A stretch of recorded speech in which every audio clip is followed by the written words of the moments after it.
I was really looking forward to doing the bathroom declutter because last time the office got super emotional and I was like, man, the bathroom is gonna be a piece of cake. I mean, there can't be anything sentimental in the bathroom, right?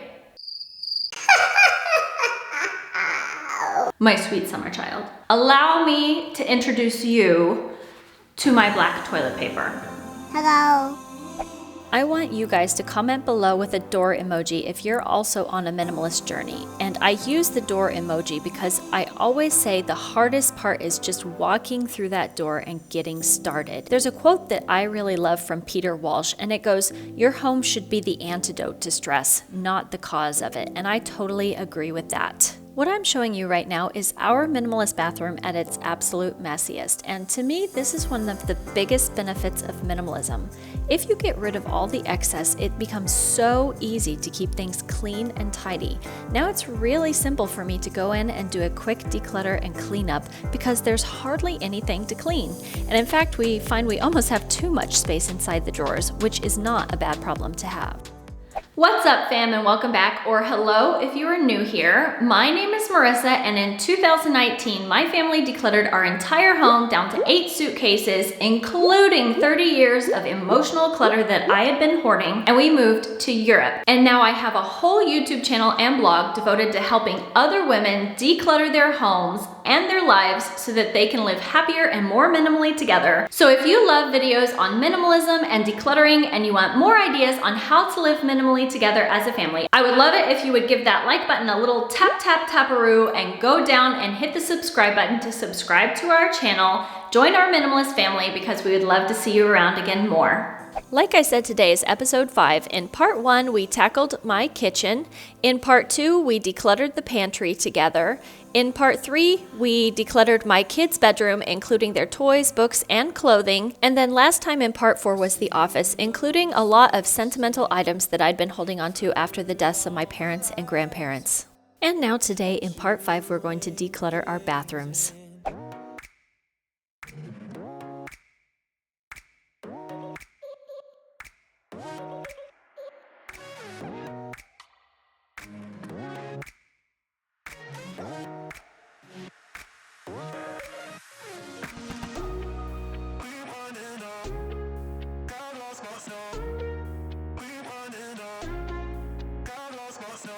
When you've got everything out of your drawers, make sure you take the time to try to scoop out any trash or hair that might be inside, and then wipe it down and clean it out, because once they're empty, it's really easy to clean them. We don't often get a chance like this.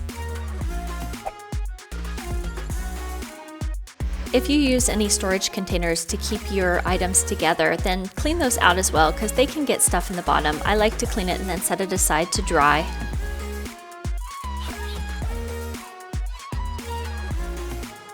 Empty boxes are an easy thing to get rid of. That's not a hard choice. So if you run across any empty boxes or products, just go ahead and toss those out while you're decluttering.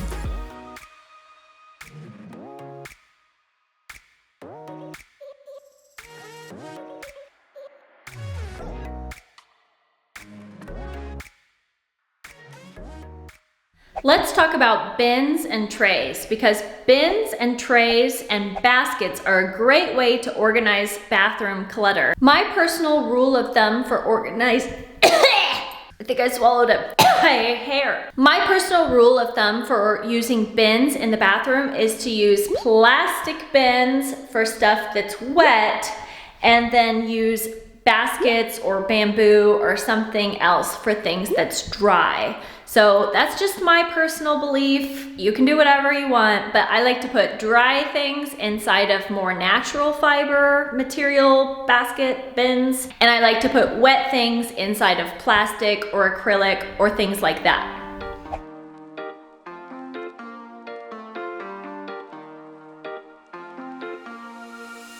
Welcome to old age. You have a favorite toilet bowl cleaner and your husband got the wrong kind, so you can get rid of that if you don't want to use it anymore because you keep buying the stuff that you like.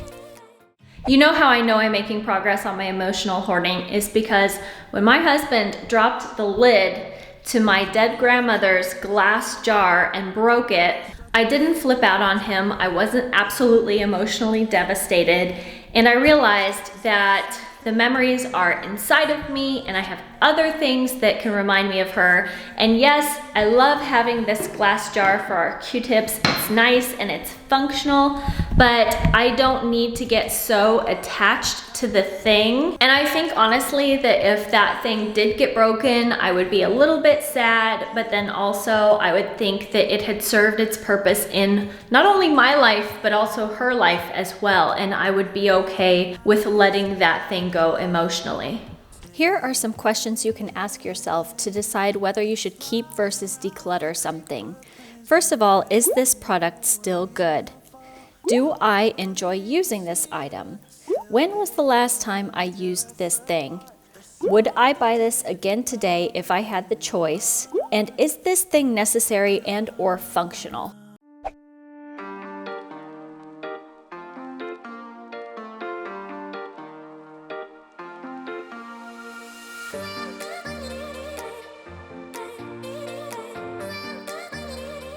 Okay, let's talk about what we have here. So these are things that need to go back into the drawer. These are things that I'm going to close up and also put inside the drawer. These go over there and we use them when we're showering. And these are items that need to be in a different area because we keep our medicinal stuff in the kitchen.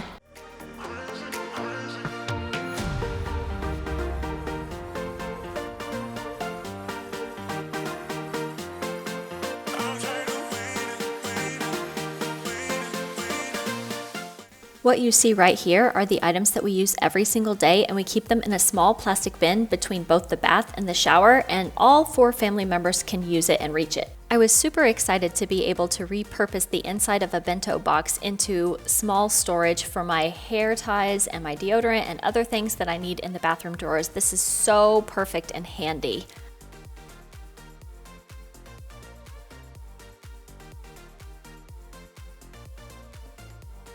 So this is the box of stuff that I'm getting rid of, and then here in my husband's drawer, he said that he is going to be using this for his calluses. He just bought it, so don't get rid of this. Oh, he did tell me I could get rid of these instruction manuals because he doesn't want them anymore.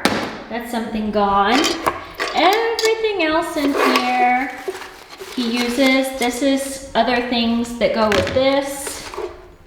My battery is dying, I have to hurry. And my camera totally died, but here we are again, just tidying up my husband's drawers, and I think we got it pretty good. Everything that is in here now, he definitely uses, and that's all he needs. Even with extras, it's not taking up that much space. What is up with this black toilet paper? I'm wondering that myself. So the story behind this black toilet paper is it came with our house. When we moved to Germany, it took us a long time to find a home, and we were so excited to finally find a home. And when we moved in, we found that to be chic, that they had decorated the bathrooms with this black toilet paper. At first it was just kind of a funny thing, like, haha, black toilet paper, that's so silly. And then I kind of got attached to it. And I'm scratching my head wondering, how in the world does somebody get sentimentally attached to black toilet paper? And I think it's because the house was completely empty when we moved in. There was nothing, not even a kitchen. The only thing that was in the house was this black toilet paper. And now in my mind, this black toilet paper has become some kind of like sentimental symbol of us finally achieving our dream, buying a beautiful home together, settling in. It's kind of like a comfort item. So when you find yourself becoming irrationally attached to something that doesn't really make any sense, take a second and think about it and say, why am I attached to this item? And often you'll find that it's not the item itself that you're attached to, it's the idea of the thing. And now that I've been thinking about it, and now that I'm looking at this thing, I don't need to be sentimentally attached to a roll of toilet paper, and I'm going to go ahead and put this into use. On that note, it's time to do a few minimalist bathroom facts, frequently asked questions, and one of those is, how many towels and washcloths do we own as a minimalist family? We are a minimalist family of 4, and we have 2 towels and 2 washcloths for each member of the family, as well as 3 floor towels, which we put into circulation. And I'm confident that this is enough towels for when I'm doing laundry and if we can ever have guests over again. I always use a vertical folding method to store our towels and washcloths to keep things nice and tidy. As far as where we put our towels when they are in use, we have a radiator in our bathroom that acts as kind of a ladder, and I use command hooks to suspend it from there, and that just helps make sure that they dry out in between uses and don't get germy and stinky. It doesn't look too bad either, and I always hang Big Brothers higher than DDs so that they know whose is whose on the ladder. And what about bath toys? A question we get asked a lot is, do we have special toys that we use or storage for the bathtub? We're big fans of aquatic creatures here, especially sharks. And in fact, we do not have any special bath toys. We just switch out these regular toys that are kind of ocean creatures, and they are okay to put in the bathtub and get wet. We have many ocean creature figurines that we put into use in the bathtub, and the boys have a lot of fun playing with them and splashing around. So no, we don't have any special bath toys or storage. We also get asked, what do we do with our toothbrushes and why don't we store them out of sight rather than just having them on the counter to reduce visual clutter? And I don't have a good 100% accurate answer for this. I think it's all down to personal preference, and some people are afraid of having their toothbrushes too close to the toilet because of the poop particles that can travel through the air, and others don't want to store it in drawers because it can grow bacteria and germs. So we have them on a cup on the counter, and that's the only thing that's there except for a bottle of soap. So we're fine with that, and it works for us right now. When you look at the after of this minimalist bathroom declutter with me, it's surprising that I was still able to get rid of all this stuff even though you didn't see it at first. It was hiding there inside my drawers. And if you take a look at what they looked like before I decluttered, I think you can see a big difference when you look at the after. So again, if you like this video, please go down and give it a little taparoo and make sure to hit the subscribe button to subscribe to my channel because I would love to see you around again. Take care. Bye-bye.